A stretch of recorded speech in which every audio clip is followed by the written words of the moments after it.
Hello नमस्कार, स्वागत है आपका। RBSC math class 12th chapter अपना चल रहा है 7 डिफरेंशिएशन यानी अवकलन। पिछले वीडियो में हमने पढ़ा था रोल प्रमेय के बारे में, यानी कि रोल का मध्यमान जो प्रमेय है उसके बारे में पढ़ा और उससे संबंधित कुछ सवाल भी किए थे। आज का हमारा जो वीडियो है उसके अंदर हम पढ़ेंगे लांगराज मध्यमान प्रमेय। तो देखिए क्या होती है लांगराज मध्यमान प्रमेय कि यदि एक वास्तविक फलन f संवर्त अंतराल AB में इस प्रकार से परिभाषित है कि f संवर्त अंतराल में सतत है, दूसरा f विवर्त अंतराल में अवकलनीय है, तब अंतराल AB में कोई बिंदु C इस प्रकार से विद्यमान होगा कि f dash C is equal to FB minus FA upon B minus A। तो देखिए जो रोल्स का प्रमेय था, रोल मध्यमान प्रमेय, उसके अंदर आपको 3 कंडीशंस फॉलो करवानी थी, ठीक है। और यहां पर 2 कंडीशन फॉलो हो रही हैं। f है विवर्त अंतराल में सतत और f है जो क्लोज इंटरवल में सतत है, ओपन इंटरवल में अवकलनीय है। वहां पर एक तीसरी शर्त और थी कि f a बराबर f b, उसके बजाय यहां पर अलग है। क्या है कि तब अंतराल ए बी के अंदर कोई बिंदु सी इस प्रकार से विद्यमान होगा कि F day C is equal to F B minus F A upon B minus A, ठीक है। अगर आप ध्यान से देखो तो ये क्या है, ये रोल प्रमेय का ही एक रूप है, उसका ही विस्तारित रूप है। अब देखिए लांगराज मध्यमान प्रमेय का ज्यामितीय अर्थ यानी ज्योमेट्रिकल अगर आप उसका मीनिंग समझना चाहो तो वो क्या है। इसके अंदर देखिए अगर आपको कोई फलन y बराबर एफ एक्स दे रखा हो, कोई फलन y बराबर एफ एक्स दे रखा हो, तो अगर उसका आलेख यानी कि उसका ग्राफ इस तरह से बने, y बराबर एफ एक्स का ग्राफ इस तरह से बन रहा हो, चूंकि एफ डे सी जो है वो वक्र y is equal to f x, ये जो ग्राफ है वो किसका है, y is equal to f x का है, कि बिंदु c एफ सी पर खींची गई स्पर्श रेखा की क्या है, प्रवणता है, ढाल है। तो चित्र से आप समझ सकते हो कि जो F B minus F A upon B minus A आएगा वो ये जो बिंदु हैं ए एफ ए और बी एफ ए, इनके मध्य खींची गई छेदक रेखा की क्या है, प्रवणता है। इनके मध्य खींची गई छेदक रेखा की प्रवणता। और मध्यमान प्रमेय में यह भी कहा गया है कि जो अंतराल ए बी है उसमें एक बिंदु सी इस प्रकार से विद्यमान है कि सी एफ सी पर खींची गई स्पर्श रेखा बिंदुओं ए एफ ए और बी एफ बी के मध्य खींची गई छेदक रेखा के समांतर होती है। इसी के साथ जो लांगराज मध्यमान प्रमेय है उसका एक दूसरा रूप भी है। इसके अकॉर्डिंग क्या है कि अगर जो ए और बी अंतराल हम लेते हैं वहां पर जो बी है उसको थोड़ा सा चेंज कर देते हैं, उसमें b की जगह आ जाता है a प्लस एच, बी की जगह क्या आ जाता है, a प्लस एच आ जाता है। तो लांगराज मध्यमान प्रमेय में अगर b बराबर a प्लस एच हो, h ग्रेटर देन 0, c बराबर a प्लस थीटा एच हो और थीटा का मान 0 और 1 के बीच में हो, तो c बिलोंग करेगा ए बी से और a plus theta H belong करेगा a प्लस एच से।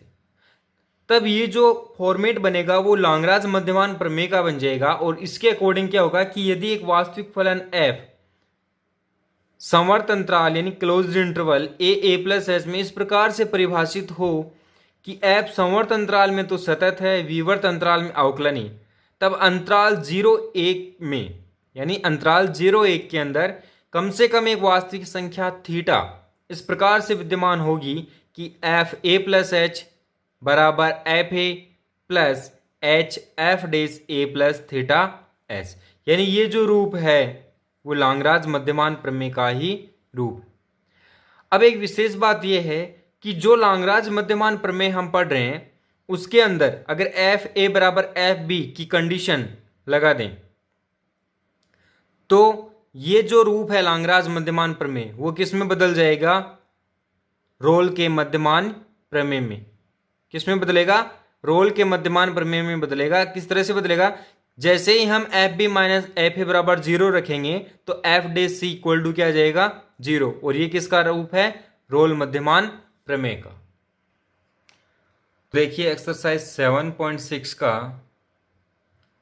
थर्ड क्वेश्चन है कि निम्नलिखित फलनों के लिए लाग्रांज मध्यमान प्रमेय की सत्यता की जांच कीजिए। इसका पहला पार्ट है कि f x is equal to x plus एक बटा एक्स। आपको एक फंक्शन दे रखा है जहां पर एक्स बिलोंग कर रहा है क्लोज इंटरवल 1-3 से। तो देखिए आपको दिया गया जो फंक्शन है एफ एक्स वो प्रत्येक एक्स बिलोंग्स टू 1-3 के लिए एक निश्चित तथा अद्वितीय मान रखता है। इस कारण से ये अंतराल में यानी इस क्लोज इंटरवल में प्रत्येक बिंदु पर एफ एक्स की सीमा एफ एक्स के मान के बराबर है। और अगर ये मान बराबर है इसका मतलब एफ एक्स अंतराल 1-3 में कैसा है, सतत है, कॉन्टिन्यूअस। दूसरा हम देखेंगे कि एफ एक्स से हम एफ डेस एक्स निकालेंगे। यहाँ पर एफ डेस एक्स की वैल्यू आएगी, देखिए एक्स का अवकलन करेंगे 1 और 1/x का आएगा -1/x²। तो ये वैल्यू आ गई 1 - 1/x²। तो एफ डेस एक्स प्रत्येक एक्स बिलोंग्स टू 1-3 के लिए परिभाषित है। और अगर ये परिभाषित है तो लाग्रांज मध्यमान प्रमेय की जो दोनों कंडीशन है क्लोज इंटरवल के अंदर सतत होने की और ओपन इंटरवल के अंदर अवकलनीय होने की, वो दोनों संतुष्ट हो रही हैं। ठीक, तो देखिए आगे। अतः जो सी है, सी बिलोंग करेगा, किससे बिलोंग करेगा, सी बिलोंग्स टू 1-3। इस प्रकार से विद्यमान होगा कि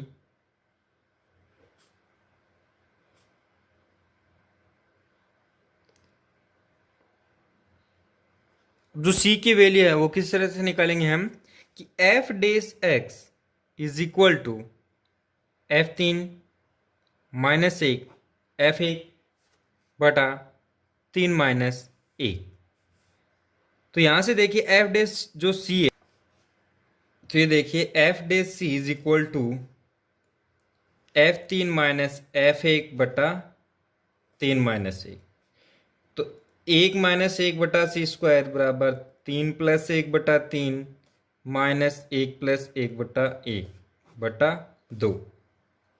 तो ये आएगा 1 - 1/c² बराबर, ये जो वैल्यू है इसको जब सिंपल करेंगे तो आएगा 2/3। अब देखिए इसका हम एलसीएम लेंगे तो ये आएगा c² - 1/c² बराबर 2/3। ठीक, यहां से देखिए ये जो 3 है उसको आप इस तरफ मल्टीप्लाई कर दो तो ये आएगा 3c² - 1 is equal to 2c²। फिर इसको जब ओपन करेंगे तो ये आएगा 3c² - 3 बराबर 2c², यानी 3c² - 3 बराबर 2c²। इसका इस साइड में ट्रांसफर करेंगे तो आएगा c², ये इस तरफ लेके जाएंगे तो 3। तो यहां से c की वैल्यू क्या आ गई है, ±√3। अब आप यहां पर देखोगे कि जो -√3 एक वैल्यू आएगी वो जो 1-3 इंटरवल है इससे बिलोंग नहीं करेगा। बट जो पॉजिटिव वाली वैल्यू है यानी √3 है वो किससे बिलोंग करेगी, 1-3 से। ये किससे बिलोंग कर रही है, 1-3 से बिलोंग कर रही है। तो इस प्रकार जो C आपको मिला है, C बराबर क्या मिला आपको, √3, किससे बिलोंग कर रहा है, ओपन इंटरवल 1-3 से। तथा f dash x is equal to F3 - F1/3 - 1। ये कंडीशन फॉलो हो रही। अतः जो एफ एक्स है, अतः एफ एक्स के लिए लाग्रांज मध्यमान प्रमेय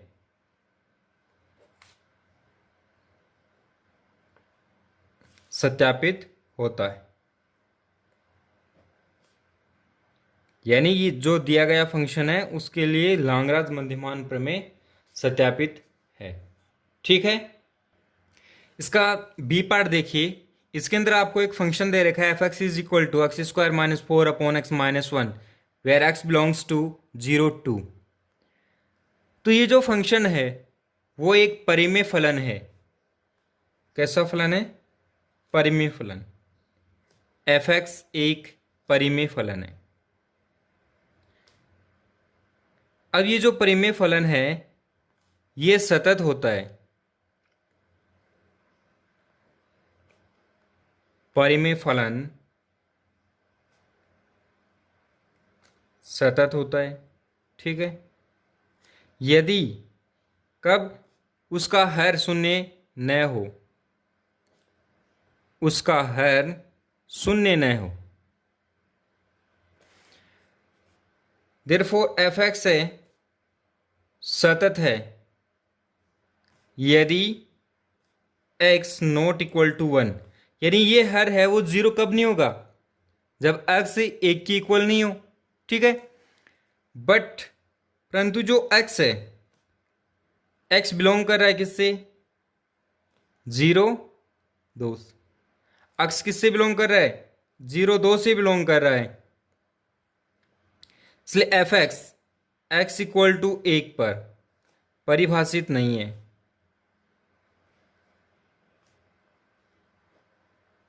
क्यों नहीं है, क्योंकि यहां पर जो एक है वो इस इंटरवल के अंदर बिलोंग कर रहा है। इसका मतलब एफ एक्स एक्स बराबर एक पर सतत भी नहीं है, परिभाषित नहीं है तो सतत नहीं है।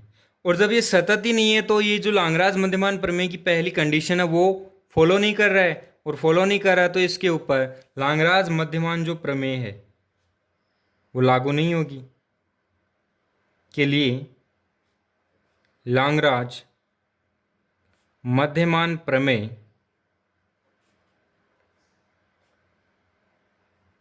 लागू नहीं होती। क्लियर है, क्यों नहीं हो रहा है लागू, क्योंकि इसकी जो कंडीशन है वो फॉलो नहीं कर रहा है। ओके, देखिए इसका नेक्स्ट पार्ट है सी। इसके अंदर आपको एक फंक्शन एफ एक्स दे रखा है x square minus three x plus two, where x belongs to minus two three. और हम जानते हैं कि कोई भी जो पॉलिनोमियल फंक्शन है, बहुपदीय फलन है, वो प्रत्येक वास्तविक संख्या के लिए सतत और अवकलनीय होता है। इसका मतलब जो एफ एक्स आपको दिया हुआ है वो क्लोज्ड इंटरवल माइनस दो तीन में सतत है और ओपन इंटरवल माइनस दो तीन में अवकलनीय है। तो ये जब सतत और अवकलनीय है, इसका मतलब लांगराज मध्यमान जो प्रमेय है उसके दोनों प्रतिबंध यहां पर संतुष्ट होते हैं। तब x बिलोंग्स टू माइनस दो तीन इस प्रकार से विद्यमान होगा कि f dash c is equal to f three minus f of minus two upon three minus minus two. यहां से आप देखिए कि जो आपको फंक्शन एफ एक्स दे रखा है उसका अगर हम अवकलन करेंगे तो ये कितना आएगा, एक्स स्क्वायर का आएगा दो एक्स और माइनस तीन एक्स का आएगा माइनस तीन प्लस दो का कितना आएगा जीरो। और एफ डे सी के ये रूप में अगर लिखें तो ये आ जाएगा दो सी माइनस तीन। कितना आ गया, दो सी माइनस तीन आ गया है। अब एफ थ्री की वैल्यू रखेंगे तो ये आएगा थ्री का square minus three into three plus two, फिर माइनस है, फिर है माइनस एफ माइनस टू की वैल्यू तो ये आएगा माइनस टू का square minus three minus two plus two. ठीक है, सिंपल करेंगे, इसके अपॉन में क्या चल रहा है थ्री, फिर ये देखिए ये माइनस और ये माइनस क्या हो जाएगा, प्लस हो जाएगा। तो थ्री प्लस टू कितना हो गया, फाइव। आगे आएगा two c minus three is equal to, देखिए थ्री का स्क्वायर है नाइन यानी नो, माइनस तीन गुणा तीन नौ, नौ से नौ कैंसिल हो गया, क्या बचा, सिर्फ दो बचा है। अब माइनस दो का स्क्वायर कितना आएगा, चार आएगा। ये माइनस माइनस क्या हो गया, प्लस हो गया। तो तीन दोनों छः, छः और चार दस, दस और दो बारह, दो माइनस बारह यानी माइनस दस। तो इसकी वैल्यू तो आई दो और इसकी बारह। ठीक है, और ये अपॉन फाइव। अब देखिए ये जो फाइव है, ये जो फाइव है, ऐसे इसको डिवाइड कर देंगे, टू माइनस ट्वेल्व कितना आएगा, माइनस का टेन अपॉन फाइव। यहां पर वैल्यू क्या चल रही है, टू सी माइनस थ्री। तो two c minus three equal to कितना आएगा, two c minus three is equal to minus का टू। अब टू सी इक्वल टू निकालेंगे तो वो कितना आएगा, देखिए टू सी इक्वल टू कितना आएगा, तो 2c आ जाएगा, ये माइनस का 2 है और ये इस तरफ आ गया तो प्लस का 3, यानी 2c इज इक्वल टू आ गया 1, तो c इज इक्वल टू आ गया 1/2। ठीक है, तो इस प्रकार देखिए जो c है, c बराबर 1/2 बिलोंग किससे कर रहा है, -2 3 से, तथा f day C is equal to है F3 माइनस F -2 अपॉन 3 -2। ये देख लीजिए, इस प्रकार c is equal to 1/2 belong to -2 3 तथा f day C is equal to है F3 माइनस F -2 अपॉन 3 -2। अतः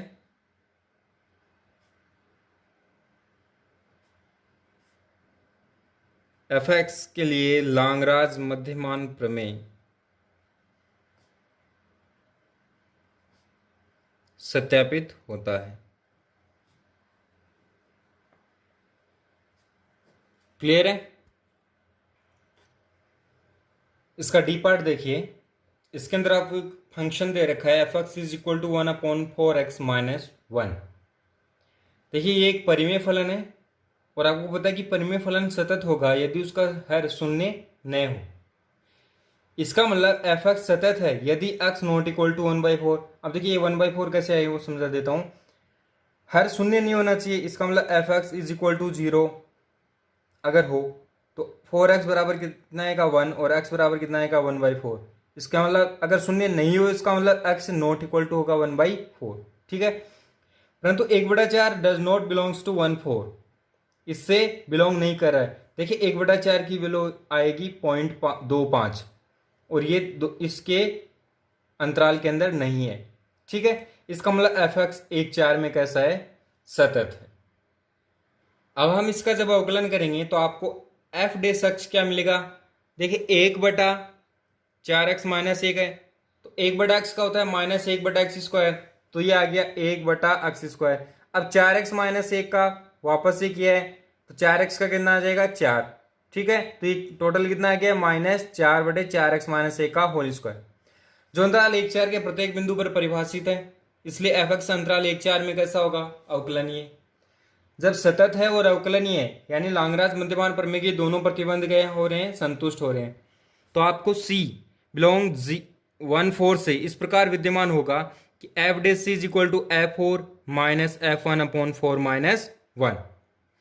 यहां से देखिए f डे c जो f डे x की वैल्यू है ना, वहां पर x इक्वल टू क्या पुट कर दो c, तो f डे c की वैल्यू क्या मिलेगी आपको -4/4c - 1 का whole square is equal to, देखिए F4 की वैल्यू क्या आएगी 1/4 × 4 - 1 -1/1 × 1 -1 4 × 1 -1 अपॉन 4 - 1।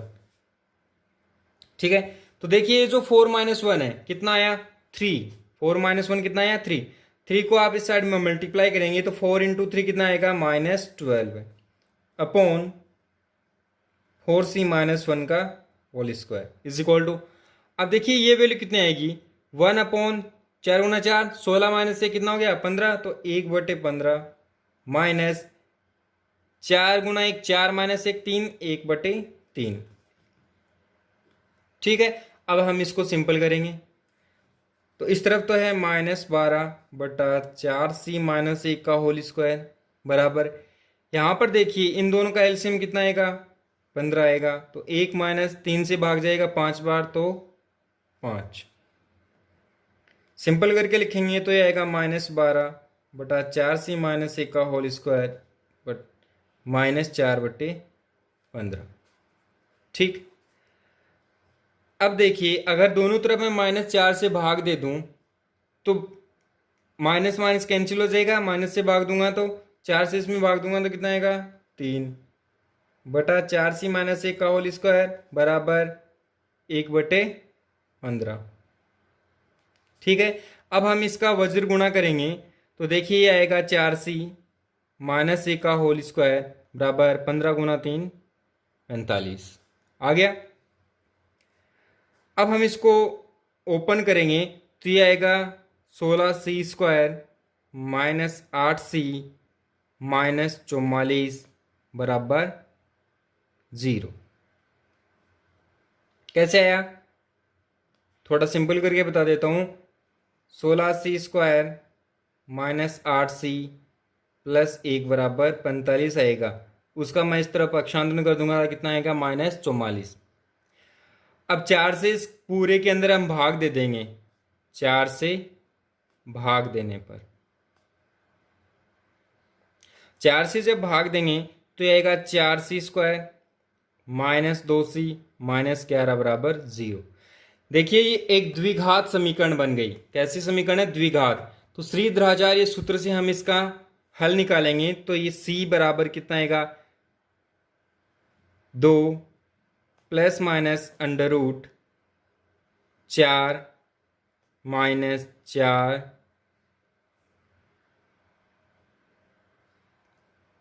अब देखिए ये आता है b² माइनस 4ac, तो 4a और c की वैल्यू कितनी है? -11 अपॉन 2a, तो 2 गुणा 4। ठीक है, अब सिंपल करेंगे तो देखिए ये आ गया 2 प्लस माइनस √4 चौक 16, 16 इंटू 11 और नीचे 8,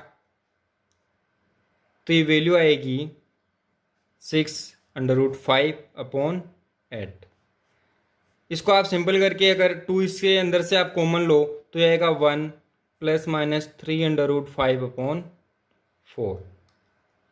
ठीक है, अब इसमें से ये देखिए कि जो ये वाली वैल्यू है कि c is equal to 1 minus 3√5 upon 4, वही किससे बिलोंग कर रही है? 1/4 से बिलोंग कर रही है। तथा f' इज इक्वल टू कितना है? f4 minus f1 upon 4 minus 1। अतः f(x) के लिए जो लाग्रांज प्रमेय है, लाग्रांज प्रमेय सत्यापित होता है।